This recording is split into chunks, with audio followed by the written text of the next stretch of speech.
The journey had taken 98 days from St. Louis. I had come by riverboat up the Missouri, the little stern wheeler climbing, churning, scuttling over 2,000 miles of sandbar and rapid.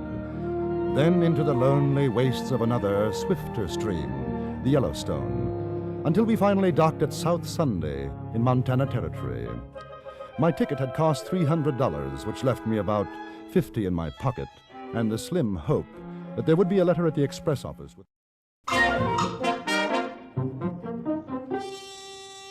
My hotel room was a palace in comparison to the cabin on the riverboat.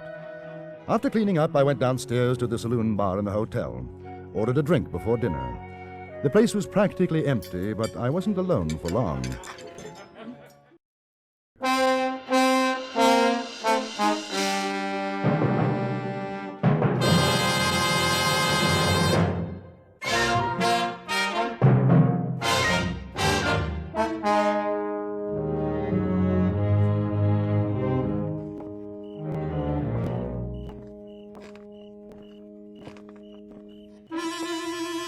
She took my hand and ran back up the street. We ducked down a narrow alleyway, up a rickety flight of stairs, which was a back entrance of the Empire Hotel, then along a musty corridor, past my room, and into hers.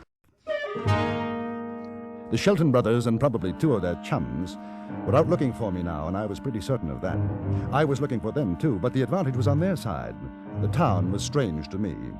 So I went to the one place where I was fairly sure I'd be safe from a surprise attack.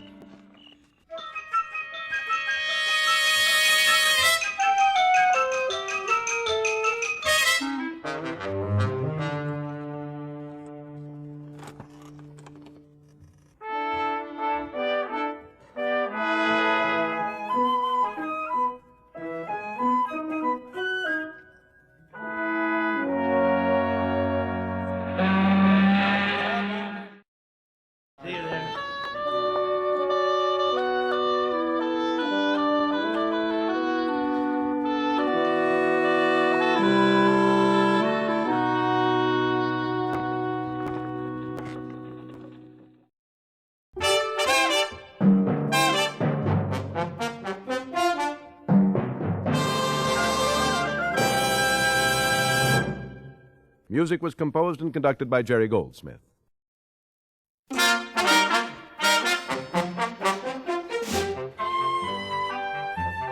The distance from South Sunday to Rosebud in Montana Territory is about 30 miles. Due to a heavy rainstorm and my lack of funds, it had taken me a week to reach Rosebud. Luckily, when I arrived, my remittance from England, $250, had already been forwarded, and I was once again solvent. After posting off my weekly report to the London Times, I went to the most likely place in Rosebud to get local color and information.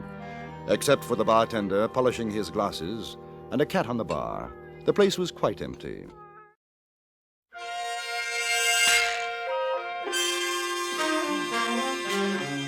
That evening in Beeson's saloon, Charlie Meeker found a half-breed interpreter, Johnny Duchelle. He was a big man, dark, with handsome features, and when he smiled, which he did constantly, there was something at odds in his eyes, veiled, a coldness. He was playing a game of solitaire, and as he dealt his cards, I noticed that inside his sleeve was a wrist holster. I watched him walk away, a rather short, thin man, shoulders a little rounded, and then he was lost in the shadows, and I had that odd sensation of having lived this moment before. It had been in Peshawar, in northern India. I remembered a good friend who had walked away from me in the night. The next morning, his head was thrown through the barracks window.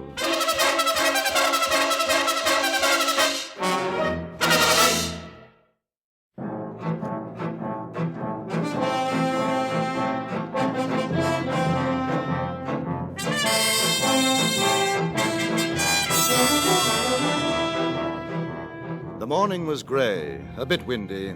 We left Rosebud at 6 o'clock and rode steadily toward the southeast. I could see no sign of a gun on our guide, Johnny Duchelle, but his bulky jacket could have hidden an arsenal. For perhaps over an hour we didn't speak. Charlie, red-eyed from want of sleep and too much whiskey, nodded in his saddle. The half-breed traveled a little ahead of us.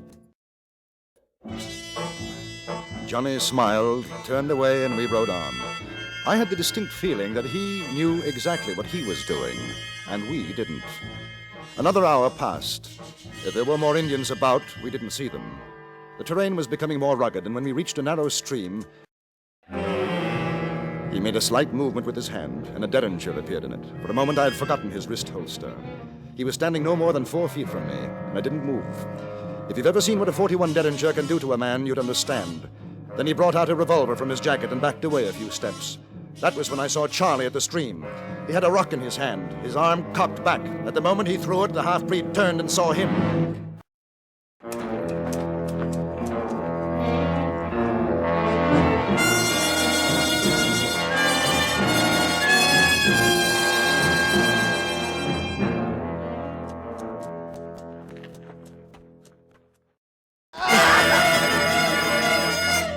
For a moment, I had a glimpse of Charlie sliding, falling down the hill slope. Then he disappeared into the underbrush. I turned to face Johnny Duchelle, the knife in my hand. Johnny was standing in his stirrups, craning his head to see over the trail's edge. He was no more than 15 feet from me. It must have been the horse shifting its weight that disturbed my aim. I threw.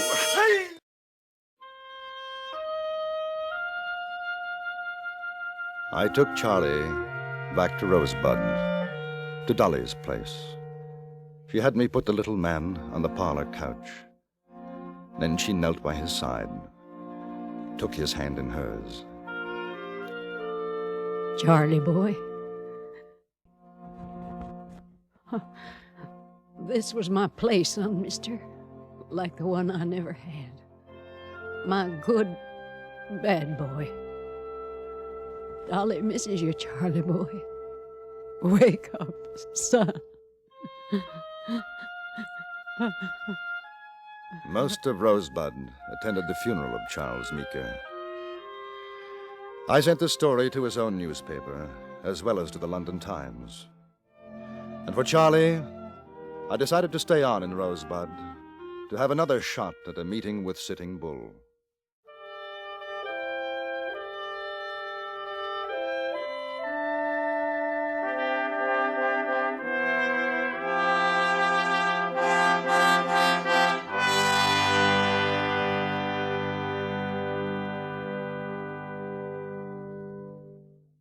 Music was composed by Jerry Goldsmith and conducted by Wilbur Hatch.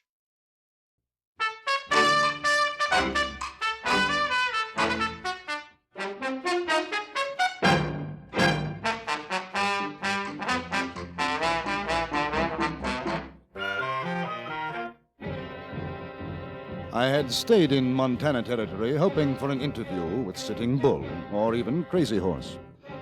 But General Crook's attack across the Tongue River put an end to that hope, at least for the time being. And so, with a full-fledged Indian war exploding around me, I had no choice but to remain where I was.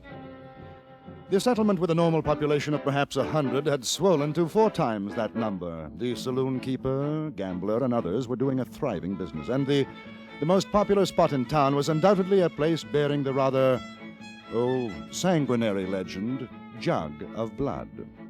It was what is known as a honky-tonk. I was passing outside when the trouble began.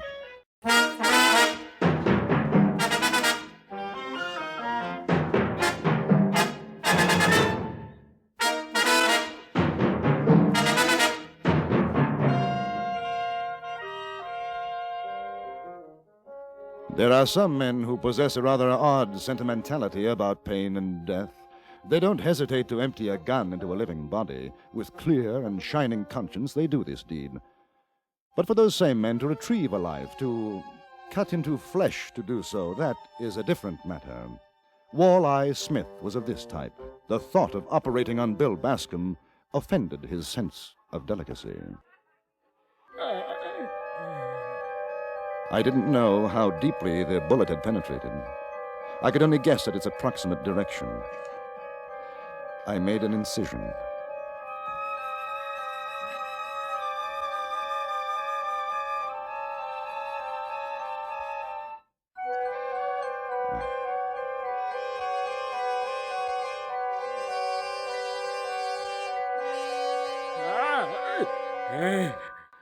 As we could. He'd lost a great deal of blood and was terribly weak. There was nothing to do now but wait. The two girls stayed in the room with me, and there was something very different about them. They were far from being beautiful, but there was a softness, a quality of loveliness which made their garish costumes seem completely out of place.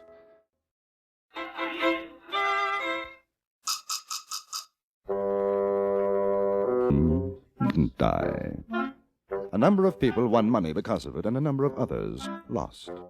Mr. Smith insisted on dividing his winnings with me.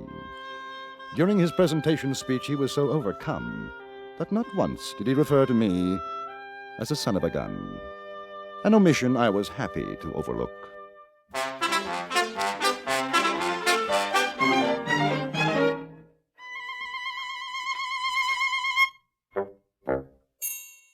Music was composed and conducted by Jerry Goldsmith.